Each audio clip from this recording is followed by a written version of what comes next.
Assalamualaikum warahmatullahi wabarakatuh. Nama Maulidia Uswa Hovifa, NPM 18 11 10 0083, kelas C semester 6 PGMI UIN Raden Intan Lampung.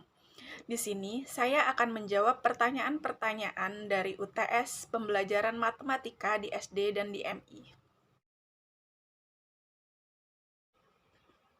Hakikat matematika dapat diketahui karena objek penelaahan matematika yaitu sasarannya telah diketahui sehingga dapat diketahui pula bagaimana cara berpikir matematika itu.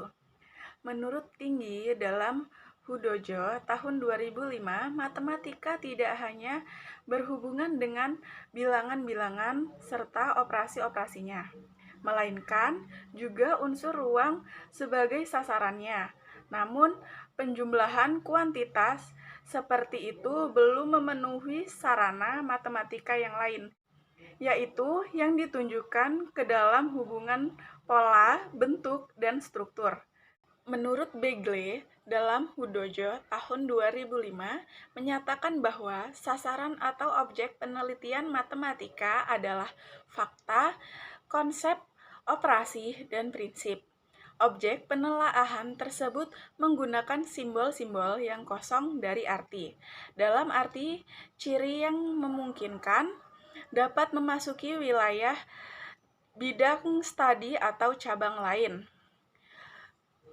Lebih lanjut, Hudojo pada tahun 2005 mengartikan matematika adalah suatu alat untuk mengembangkan cara berpikir. Karena itu, matematika sangat diperlukan baik untuk kehidupan sehari-hari maupun dalam menghadapi kemajuan iptek, sehingga matematika perlu dibekalkan kepada setiap peserta didik sejak MI atau SD.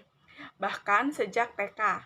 Namun, matematika yang ada pada hakikatnya merupakan suatu ilmu yang cara bernalarnya deduktif, formal dan abstrak.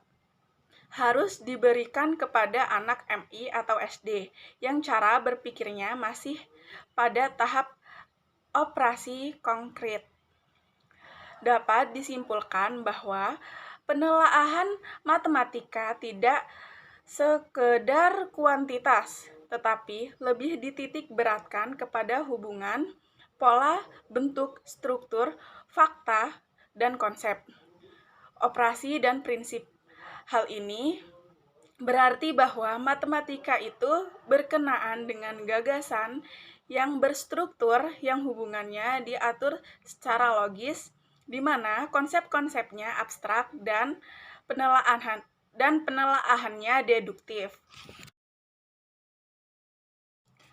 Model pembelajaran PBL merupakan konsep pembelajaran yang dapat digunakan dalam merangsang siswa untuk dapat berpikir tingkat tinggi.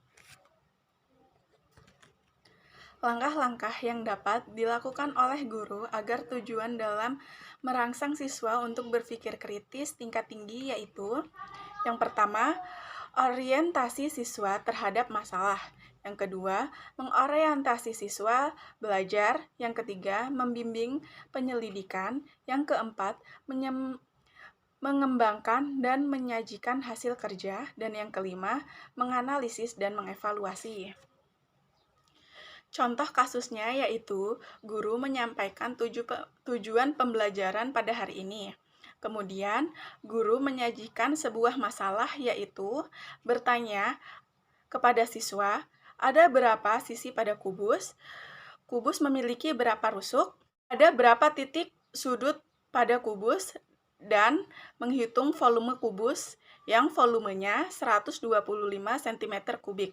Lalu, siswa diminta untuk membuat kubus menggunakan kertas karton. Kemudian, guru membagi peserta didik menjadi beberapa kelompok. Peserta didik mengidentifikasi masalah dan melakukan brainstorming dengan fasilitas yang diberikan oleh guru. Guru memberi bantuan jika siswa mengalami kesulitan, baik secara individu atau kelompok. Peserta didik diminta untuk mengembangkan alternatif penyelesaian masalahnya. Kemudian, peserta didik mengumpulkan informasi dan data yang terkait dengan penyelesaian masalah dari berbagai sumber.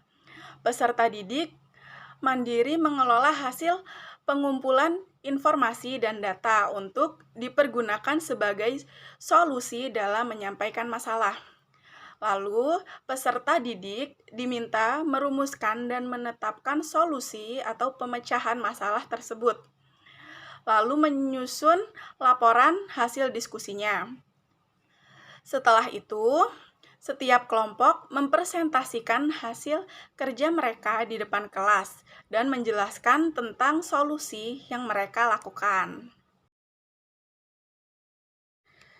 Konsep pembelajaran yang mengaitkan dengan PRMI pada kelas rendah. Contohnya, yaitu pada pembelajaran membilang, yaitu pada materi membilang kita dapat mengaitkan dengan PRMI pada saat guru menjelaskan bilangan pada tahap pertama, yaitu 1-5.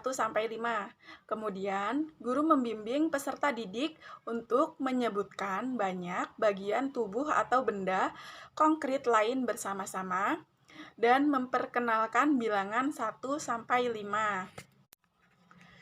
Contoh lainnya yaitu guru membimbing peserta didik untuk menyebutkan banyaknya benda yang ada di gambar yang sudah disediakan oleh guru di papan tulis. Lalu, guru bertanya kepada siswa, ada berapa banyak ayam? Dan dengan bimbingan guru, anak didik bersama-sama membilang 1, 2, 3, 4, dan 5. 1+1 sama dengan 2. 2+1 sama dengan 3. 3+1 sama dengan 4.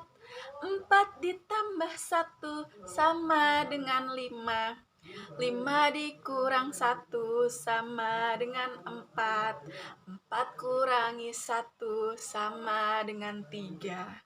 3 kurangi 1 sama dengan 2. 2 kurangi 1 sama dengan 1. Ayo berhitung bersama kita, menghitung angka, bersukaria. Ayo berhitung bersama-sama, hatiku senang tidak terkira. Sekarang kita akan belajar penjumlahan. Di sini Ibu memiliki soal 7 ditambah 3 sama dengan berapa jumlahnya? Nah, cara mudahnya yaitu kita memiliki 7 buah jeruk.